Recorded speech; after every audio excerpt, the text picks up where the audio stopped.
Shalom dan selamat berjumpa kembali dalam acara Renungan Malam bersama dengan Jemaat Telo Batua. Sebelum kita mendengarkan renungan, mari berdoa. Kami mengucap syukur Tuhan atas pemeliharaan-Mu sepanjang hari ini. Dan kini kami mau mendengar firman Tuhan. Engkau kiranya memberkati kami, dan oleh kuasa Roh Kudus kami dimampukan untuk memelihara firman-Mu. Mohon ampun atas dosa kami dan berfirmanlah Tuhan, kami telah siap mendengar. Di dalam nama Tuhan Yesus Kristus kami berdoa. Amin. Kitab Kisah Para Rasul pasalnya yang ke-10 ayat 42 dan 43. Saya ulangi, Kitab Kisah Para Rasul pasal 10 ayat 42 dan 43. Berbunyi, dan ia telah menugaskan kami memberitakan kepada seluruh bangsa dan bersaksi bahwa dialah yang ditentukan Allah menjadi hakim atas orang-orang hidup dan orang-orang mati. Tentang dialah semua nabi bersaksi bahwa barang siapa percaya kepadanya, ia akan mendapat pengampunan dosa oleh karena namanya.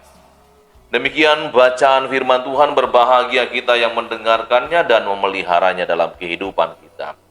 Renungan malam ini saya beri tema, pengampunan tidak berlaku bagi yang menolaknya. Ada kisah di tahun 1982 di sebuah kota Louisiana, Amerika Serikat, tentang hukuman mati kepada salah seorang ayah atau bapak yang telah melakukan kejahatan pembunuhan atas keluarganya. Sekalipun ia telah membunuh keluarganya, ada pengacara yang berbelas kasihan untuk membelanya supaya ia mendapat keringanan, bahkan kalau boleh dibebaskan. Proses demi proses berjalan sampai pada jam-jam terakhir, hukuman mati akan dibawa di dalam suatu ruangan yang bergas, dan di situ dia akan dilepas dan akan mati. 1 jam menjelang kematian atau hukuman mati baginya, pemerintah mengeluarkan sebuah surat yang mengejutkan, yaitu surat pengampunan penuh bagi pelaku kejahatan. Ini membuat pengacara sangat bersuka cita. Nah, orang-orang yang menunggu-nunggu hasil keputusan itu juga ikut bersuka cita. Nah, mereka atau pengacara itu mencoba menjumpai lagi kliennya dan menyatakan, engkau bebas penuh. Tetapi sangat mengejutkan sekali. Laki-laki tua itu diam dan mengatakan ia menolak pengampunan penuh itu. Sungguh mengejutkan efek kejut yang disampaikan oleh bapak ini. Ia menolak pengampunan penuh dari pemerintah. Ini membuat banyak orang menjadi terkejut, pemerintah pun menjadi heran. Dan mereka bekerja keras malam itu mengambil keputusan. Setelah melalui diskusi yang panas, debat yang alot, pemerintah memutuskan bahwa pengampunan tidak berlaku bagi yang menolaknya. Karena itu, lanjutkan hukuman mati bagi. Bapak, Ibu, Saudara-saudara yang dikasihi Tuhan, kita pun telah ditawari pengampunan penuh oleh Allah di dalam Yesus Kristus karena dosa-dosa kita, dan kita tidak bisa menyelamatkan diri kita. Allah telah menawarkan pengampunan itu. Ada yang menerimanya, dan ada yang menolaknya. Orang-orang percaya kepada Yesus Kristus itu menerima pengampunan seperti dalam ayat 43. Tentang dialah semua nabi bersaksi bahwa barang siapa percaya kepadanya, ia akan mendapat pengampunan dosa oleh karena namanya. Ini berita yang terus diberitakan oleh para rasul setelah mereka menerima kuasa dari Allah untuk memberitakan Injil. Seperti pesan Yesus ketika naik ke surga, mereka itu diperlengkapi juga untuk menjadi saksi, diberi kuasa kalau Roh Kudus turun atas mereka.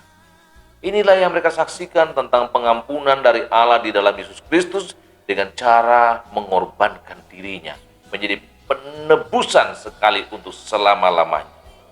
Jadi siapa yang menerima itu, yang percaya, dia mendapat pengampunan dosa dan beroleh hidup yang kekal. Tapi barang siapa menolak pengampunan, menolak kasih Allah di dalam Yesus Kristus, ia menerima hukuman dan binasa.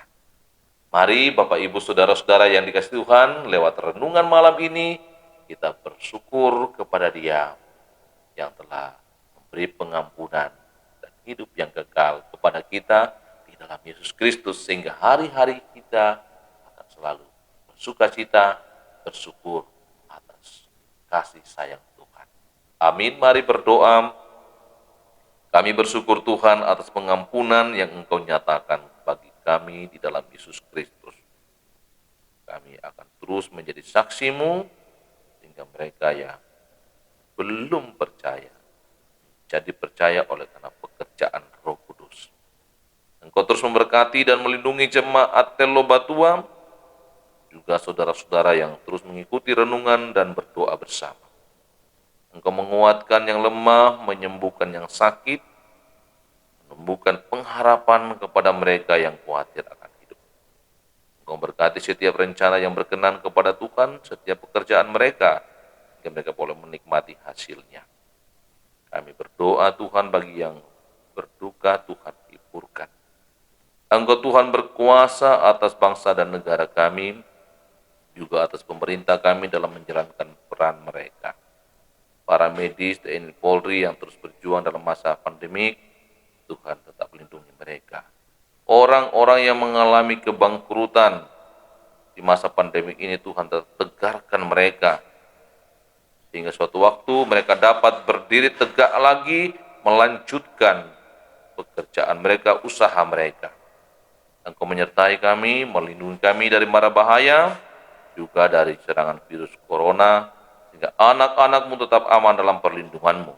Ampuni dosa kami dan terimalah doa kami. Semua ini kami bawa kepadamu di dalam nama Tuhan Yesus Kristus.